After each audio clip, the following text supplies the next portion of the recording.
टीकमगढ़ से बड़ी खबर की बात करते हैं। सपा सुप्रीमो अखिलेश यादव का बड़ा बयान सामने आया है। कांग्रेस धोखा देने वाली पार्टी है। अखिलेश यादव ने कहा है, कांग्रेस ने हमें धोखा दिया, हमें पहचान ही नहीं। जिनकी उम्र 80 साल की है वो पहचानते ही नहीं। अखिलेश यादव ने कमलनाथ पर निशाना साधा है। तो लगातार ये आरोप प्रत्यारोप, निशाना साधने की जो प्रक्रिया लगातार चल रही है। कभी कमलनाथ के द्वारा कुछ कहा जाता है, कभी अखिलेश द्वारा कुछ कहा जाता है। कल भी अखिलेश यादव ने बयान दिया था और आज फिर से निशाना साधा गया है अखिलेश यादव द्वारा कमलनाथ पर।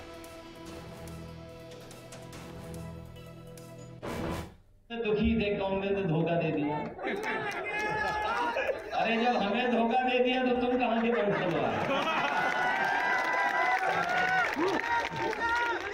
बंसल जी दुखी हैं, कांग्रेस ने धोखा दे दिया, हमें पहचाना ही नहीं।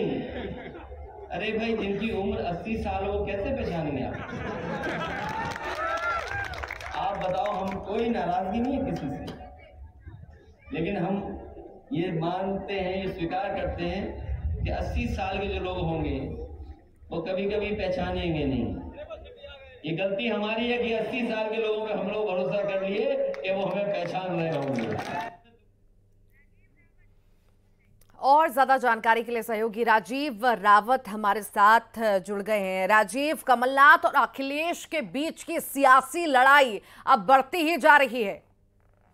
बिल्कुल, जो चुनावी घमासान है, बिल्कुल जो जमीनी हकीकत है वहां देखने को मिल रहा है, क्योंकि अखिलेश यादव लगातार अब चुनावी सभाएं कर रहे हो। टीकमगढ़ के जतारा में आज इन्होंने एक बड़ी चुनावी सभा को संबोधित किया, जिसमें उन्होंने कमलनाथ पर निशाना साधा, क्योंकि जो गठबंधन होने वाला था चुनाव से पहले सीटों को लेकर, उसको लेकर अब अखिलेश के मन में कहीं ना कहीं खटास जरूर दिखाई देती है। क्योंकि अखिलेश यादव ने साफ कहा है कि कांग्रेस धोखा देने वाली पार्टी है, जिन्होंने कहा है कि जिन सीटों पर उनका गठबंधन को लेकर रणनीति बन रही थी वो तय नहीं हो पाई थी, जिसको लेकर अखिलेश यादव जरूर आपका जो कांग्रेस पार्टी उस पर निशाना साध रहे हैं। उन्होंने साफ शब्दों में कहा है कि जो कांग्रेस पार्टी है वह धोखा देने वाली पार्टी है, और उन्होंने कहा है कि जिनकी उम्र 80 साल की हो गई हो वो कैसे पहचानेंगे, और उन्होंने तो हमें भी पहचानने से मना कर दिया। तो ये इशारा है, तो साफ तौर पर जो कांग्रेस पार्टी है उस पर जो अखिलेश यादव है उन्होंने निशाना साधा है।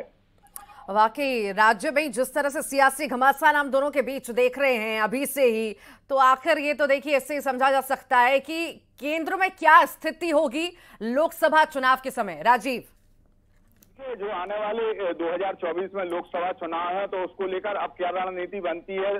जो वर्तमान में 2023 में मध्य प्रदेश में चुनाव देखा जा रहा है, जिसको लेकर अखिलेश यादव कहीं ना कहीं नाराज जरूर दिखाई दे रहे हैं। और राजीव, स्थिति को देखते हुए लग रहा है फूट जो है ना पूरी तरह से पड़ चुकी है, वो आसानी से जाने वाली नहीं है। ऊपरी तौर पर मना भी लिया जाए तो शायद ठीक नहीं होने वाली है। बहुत शुक्रिया राजीव।